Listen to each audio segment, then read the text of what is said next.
All right, guys, welcome in. My name's Ryan. I'll be your pilot. If you're new here, hit that subscribe button. If you've been here before, welcome back. I love having you here. Boys and girls, I want to talk about my 5 takeaways from last night's game, as well as assigning blame for, or who's to blame, for the way the 2023 season has gone. It has been a brutal ride for us Jet fans, and it is only halfway over. So let's hop right into it. At number 5 last night, the penalties were absolutely brutal, and this has been a big coaching thing since the bye week. The Jets have had 9 penalties, 85 yards against the Giants, 8 penalties, 40 yards against the Chargers, and 8 penalties for 83 yards last night against the Raiders. This is absolutely unacceptable and a consistent issue as to why plays are ending and drives are ending and we are not able to move the ball. We can't get anyone in a rhythm when we're constantly going backwards. It feels like every time we're starting to move the ball just a little bit forwards, or any of our big plays, there's a holding penalty on Lazard. There's a holding penalty on Uzomah. There's a block in the back by Garrett Wilson. There's a sack by Zach that, takes us out of field goal range or something stupid like that. Like, there's literally a negative play in every single drive we do, and I feel like we are not good enough from an offensive standpoint to overcome a lot of those mistakes. So first and foremost, penalties have been a big issue for me. Now, as far as number 4, this one's going to be on play calling. We faced the 31st rush defense yesterday, and the Jets only mastered 28 yards out of Breece Hall and 26 yards out of Dalvin Cook. And then, not to mention, Garrett Wilson hurts his hand earlier in the game, and then on the trick razzle-dazzle play to Lazard, you have Garrett Wilson with a bum arm throwing a pass out of bounds, trying to get it to Lazard, and it did not look right. And to say, oh, the guy that hurt his arm, that's the guy we need to rely on to throw the ball. Why not have Lazard throw the ball to Garrett Wilson? It just makes no sense. That sort of stuff drives me up a damn wall. In terms of red zone play, the Jets now sit at 22.7 red zone conversion. That is the worst in the NFL by a long shot. The next closest team is the Titans at 31.1%. League average is 53.6. So we should be seeing over double the amount of red zone success that we are currently seeing right now. And this is a consistent problem. I don't know why this continues to happen to our New York Jets. We got to see Garrett Wilson come out after the game and say, I'm tired of this. When he was speaking on the offensive issues over the course of the last 2 years, we have 2 new offensive coordinators. We've had new coaches or new quarterbacks at the helm. We've seen new offensive linemen. You've seen new weapons come in. Like, literally everything you can do to try and help the offense, and it has been anemic for 2 straight years. And then Sauce Gardner also sounding off, saying, we're not playing complementary football. Defense has 0 margin of error. I mean, you're talking on like a razor blade. That's how thin the margin of error is. If we have 1 penalty, if we have 1 sack, if we have 1 turnover, whenever there's a touchdown scored by the other team, it feels like it is an insurmountable mountain that we have to climb from an offensive perspective. And the defense is just put in the worst situations on a consistent week in and week out basis. So play calling absolutely gets a major question mark, an F in my book for this week. Number 3, it's going to be CJ Uzomah. He has earned the shit list. Him and Lazard, the 2 of them, should not see the field. I don't want to see them taking any meaningful snaps. It did feel like Lazard didn't have as many targets yesterday, so I feel like they are trying to position it a little bit better. I want to see more reps out of the young guys like Ruckert and Gibson and just people that could add speed and not penalties to this equation. He had a holding penalty that negated a touchdown on the goal line. It was a 3-yard run in by Breece Hall. Holding, pushes it back. And then he also had a holding penalty that negated a first down on an end around to Garrett Wilson. So this seems to be a consistent problem. He had a drop in the end zone last week against the Chargers. And I'm looking at Uzomah saying, okay, it's great you are a locker room personality, but maybe you should sit on the bench and be the locker room personality over there trying to keep people motivated from the sideline, because I don't want to see you on the field if you're going to consistently cause problems that keep sending us backwards. Red zone issues have been a problem, and CJ Uzomah has not been part of the solution to this point in the season. And then Zach comes in. This is number 2 on my list. He has a 59% completion percentage, 263 yards, and an interception. And man, I don't even know how to feel about Zach, because to me, this game wasn't on him. There were plays that got away that you wish he had back. But by and large, I thought Zach had a really nice game. And then you look at some of the drive-killing things that happened. Mitchell misses a block that leads to a grounding penalty. We get a field goal on that first drive. You get a Uzomah flag and a Garrett Wilson drop that leads to a field goal. And then you have Uzomah holding on the 3-yard line And that's a field goal. Those are 3 opportunities that killed drives because of penalties that weren't because of Zach Wilson. I mean, I guess the grounding penalty was because of Zach Wilson, but he's like trying to do whatever he can. In hindsight, he probably should have just taken the sack. And then at least you're sitting at what, 2nd and 13 instead of 2nd or 3rd and 20 or whatever the down and distance was at that point. I thought overall Zach had a pretty decent game, all things considered. But it just feels like we can't get out of our own ways, whether it's drops by Garrett Wilson or drops by, Uzama or Lazard, like across the board. It just feels like we're not giving this kid any kind of help.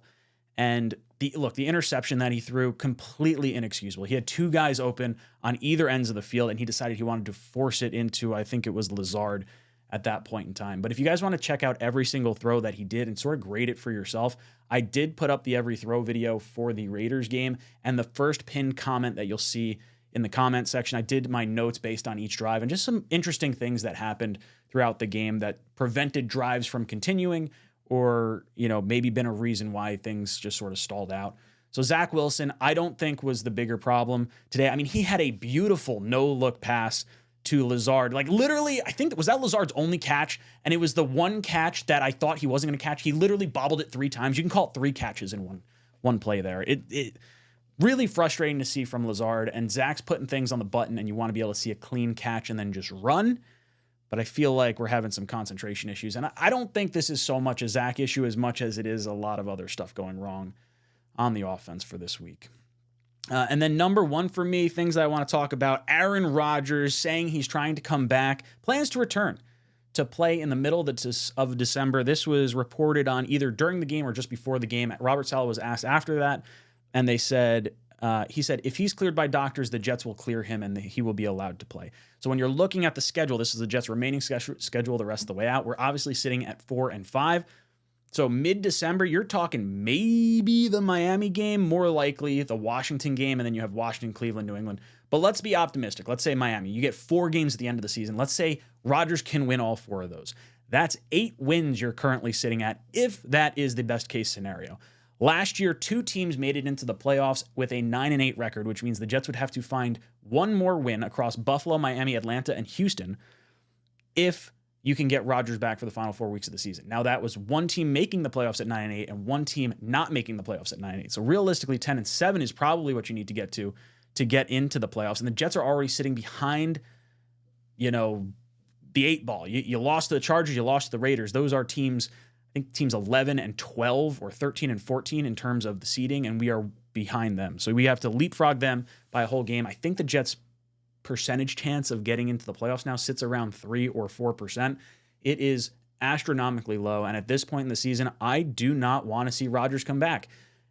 As much as it sucks, I want to see him on the field in a Jet uniform, but I do not want to rush him back for a season that's already lost. Just ride it out with Zach Wilson. Let Jet fans take their lumps. We had too much excitement in the offseason. We're clearly not allowed to have nice things. And then revisit it next year when you have a full healthy offensive line, you have a better complement of weapons. Maybe you add Devontae Adams or you add Mike Evans, T. Higgins, someone along those lines. The Jets just need to get out of the year. That's really what it feels like to me. And when I'm looking at, the blame game and where things go awry, I think overall, I do blame Joe Douglas for not bringing in a backup quarterback. I think first and foremost, as soon as Rodgers went down, that should have been the telltale sign. I think at that moment, you could have been able to say, hey, the plan was to sit Zach for the entire season. Rodgers was going to play the entire thing. We still want to give Zach that type of opportunity to learn. And now he'll be able to learn even more because he's working alongside Aaron Rodgers as opposed to, being the starting quarterback and having to focus on the opponent each and every week. Then you could have had him start for maybe 2 weeks while you brought someone up to speed at the beginning part of the season. But the Jets decided to tie their wagon to Zach Wilson, and it has kind of left the offensive side of the ball reeling a little bit. And it's not all on Zach because he has had some good games and there's been penalties and injuries and things along those lines. But you just got to say, there's no option. You're not switching to Tim Boyle at any point, and it doesn't appear like Simeon is any real threat to supplant Zach.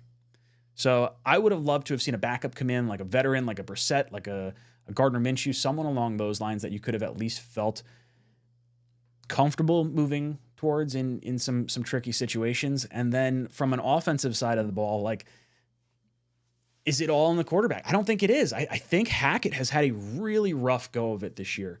His offense appears to only be able to work with Aaron Rodgers. And if you were asking anyone that's a Jet fan if they would want Hackett as their offensive coordinator, you would have probably only said only if Aaron Rodgers comes along with him. So we are literally getting the worst end of the stick because we're paying the bill for Aaron Rodgers. We traded for Aaron Rodgers with the draft picks, and we don't get to see Aaron Rodgers, and we have to deal with the repercussions of Hackett either not having an offense that our guys feel comfortable running or just an inability to actually call proper plays or have clever route concepts or scheme guys open. That's what I keep hearing. I keep saying, oh, wide receivers can't get open. And Zach's like only receiver that you can get the ball to is Garrett Wilson. I don't know. I'm in this weird love-hate relationship with Hackett right now where I really like his personality. I don't love his play calling, but I do like how flexible he is from a snaps percentage. We've been saying earlier in this year, it's like, okay, we want to see more reps from Ruckert. We want to see more reps from Gibson. We want to see less reps from Uzomah. And I feel like it has been skewing that way. But with our offensive line injuries, you wind up having to use a few 2 and 3 tight end sets. And Uzomah is usually a better blocker in those situations. So it'd be a matter of either pulling up someone like a Zach Kuntz or turning to like Nick Bawden as maybe a tight end 3 to keep Uzomah off the field. So we're sort of in this weird spot. And then Lazard, you paid a bunch of money to. And while a lot of us think, maybe he should be benched or get less snaps, at least getting less targets kind of sort of shifts it a little bit away from him. I don't know. I don't like what we're seeing right now from the offensive side of the ball. It's a multitude of issues. Zach, I do think, is limited on a lot of concepts. I feel like he waits for wide receivers to get open as opposed to throwing to where they're going to be or where they should be open. He should have some type of anticipation, and 3 years through that, I just have not seen a whole lot of it on a consistent basis. So when I'm looking at the blame game across the board, I think Joe Douglas has to take the brunt of it. But look, losing Rodgers was just an insurmountable injury that you could not overcome. Our entire team is literally built to play with a lead, which is really funky to say, but you consider the edge rushers that we have put so much time and money and draft picks into. They are only going to be able to pass rush if the opposing team needs to pass and score the ball. And you see when teams are able to run the ball, it neutralizes that pass rush for us. And it also neutralizes our ball hawking defensive backs like Sauce and Reed and Carter and Adams and Whitehead. They can't take advantage of errant throws caused by our pass rush because we're not pass rushing. So it's this weird compounding issue. And then on the offensive side of the ball, we're built to run the ball. We're built for ball control. We're not built to score a crazy ton of points. We're built to get a lead, hold on to the lead, and protect it the rest of the way out. And Rodgers would have at least prevented the red zone woes that we're running into right now, and you would have imagined he'd have a much better red zone completion percentage or a red zone conversion percentage than what we're currently seeing out of Zach and Hackett. So I don't know. It's very frustrating all the way around. I feel like we had our season stolen from us 4 snaps into the game of week 1, and I have not been able to recover from that. I'm all sorts of shot. So, guys, let me know what your thoughts of this past game were. Do you think who deserves the most blame across the board for the season? Who deserves the most blame for this particular part in the season? Let me know your thoughts in the comment section down below. And as always, go Jets. Jets!